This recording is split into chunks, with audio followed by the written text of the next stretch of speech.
Hey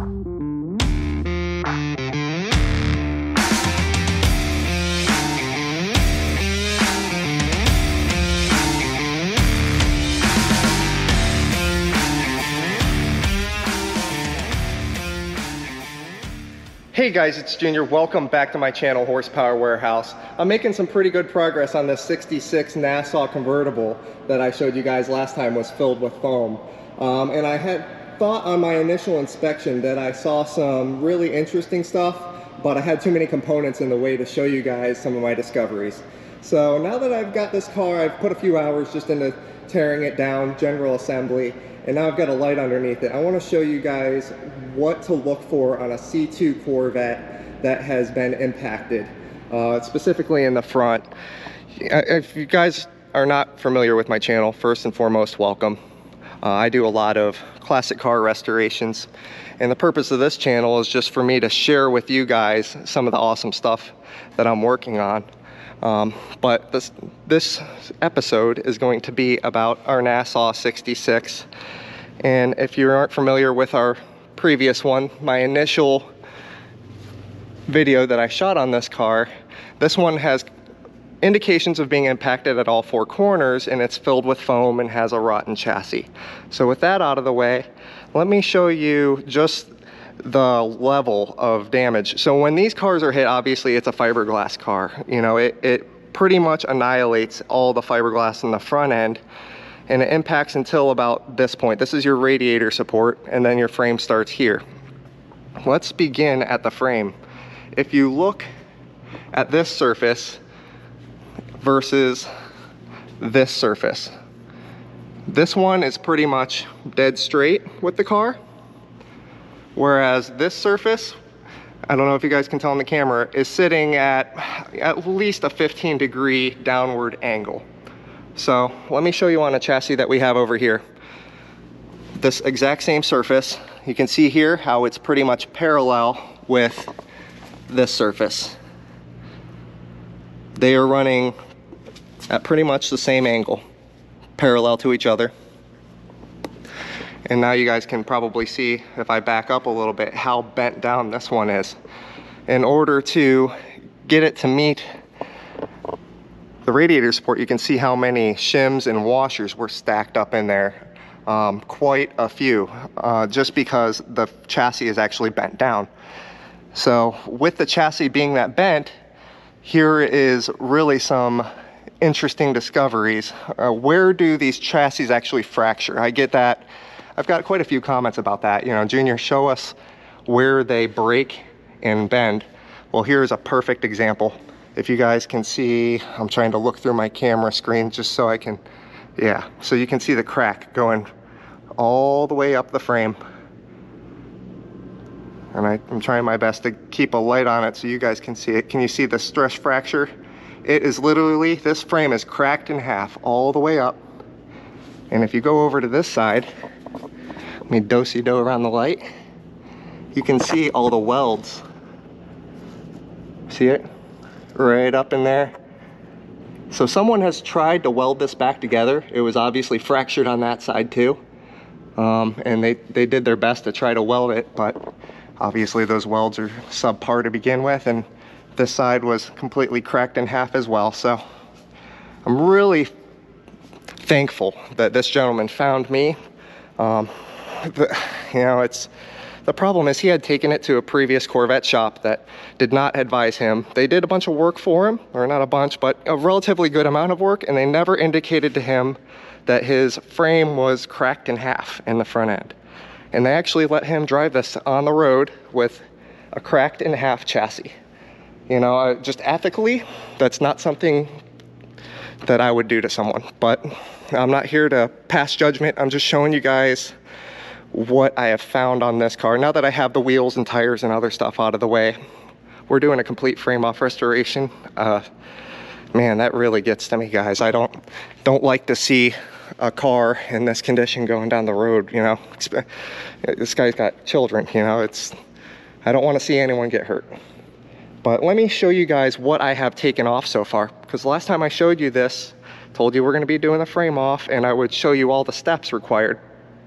First and foremost, exhaust, cooling system, well, reservoir, and the heater lines. Sorry, I get worked up over thinking about, you know, people going down the road in dangerous cars. And I know the backstory of, you know, why this car is being built. You know, it's really a sentimental kind of thing, but man, it's just, why would you give someone that type of advice? We removed all the bumpers, all the bumper brackets. You can see the alternator, the starter, the grille, rear exhaust fascia. There are some body mount bolts underneath the door sills, all the little ancillary brackets and bolts and stuff like that. You can see how pretty much this is how we have it right now. You want to make sure you get these brackets out of the way. So our first body mounts are here, right up in this spot, and right up in this spot. Now, of course, I soaked them in Deep Creep, a penetrating lubricant, all the body mounts, just to try to make my life a little easier. And pretty much every body mount has spun for me, so I'm having to, you know, secure it from the top side and try to, you know, get it out. Same thing with these are spinning in place. The ones that are right about here in the door jamb, both of those broke off.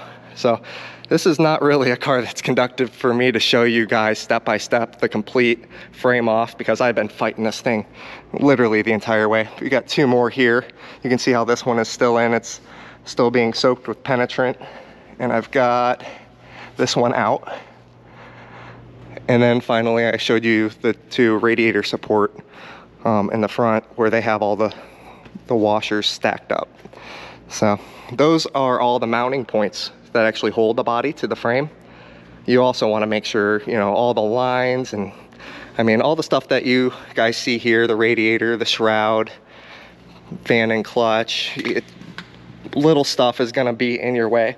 For the most part, what you guys see here is the gist of what you're going to have to remove in order to actually separate the body from the chassis. Don't really have to take out a whole lot more than this. If you do need instruction on how to remove this stuff, don't even approach it, guys. I mean, it's lefty-loosey, righty-tighty. You just remove all the stuff. Would be an incredibly boring video if I were to show you step-by-step how I removed all this stuff. I mean, if you can't take off the brackets and the bumpers and stuff like that, you probably should not attempt a frame-off restoration on a Corvette for your first endeavor until you get more experienced. So with it being cracked in the front, you know, I already deemed this chassis not usable for my level of restoration just based on rust alone. But looking at all the impact damage and where, I mean, that is a critical area, guys. Right where the cross member meets, that's where the two frame rails meet in the front. It is cracked on both sides. So I feel fortunate that this guy found me, and I'm going to take really good care of him. I'm going to make this car just as nice as all of our other cars. I'm really excited to share it with you guys. Let me show you some of the other stuff I got going on here. The Mosport 427 car has been wet sanded and buffed. I've got a lot of interior stuff done. I've got the engine bay pretty much completely done. For the most part, let's take a peek. I'm not here to hide anything from you guys. Yeah. We don't have the ignition brackets on.